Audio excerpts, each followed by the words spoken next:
নমস্কার, কেমন আছেন সবাই? রামমনোহর রান্নাঘরে সবাইকে স্বাগত।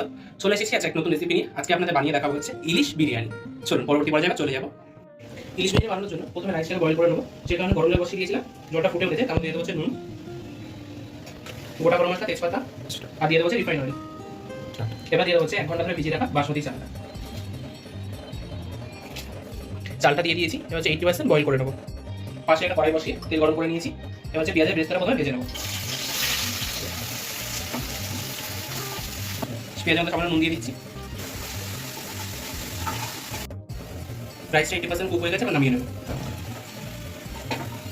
পাশেই পেঁয়াজের বেরেস্তাটা বসিয়ে দিয়েছিলাম, এবার হচ্ছে তুলে নেবো। গোল্ডেন ব্রাউন হয়ে গেছে।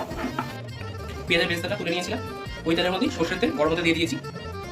সর্ষের তেল গরম হতে হতে ইলিশ মাছের নুন আর হলুদ মাখিয়ে নেবো। নুন দিয়ে দিয়েছি সামান্য পরিমাণে, একদম সামান্য হলুদ দিয়ে দিলাম। ইলিশ মাছের নুন আর হলুদটা মাখিয়ে নিলাম। সর্ষের তেলটা গরম হয়ে গেছে, দিয়ে দেবো হচ্ছে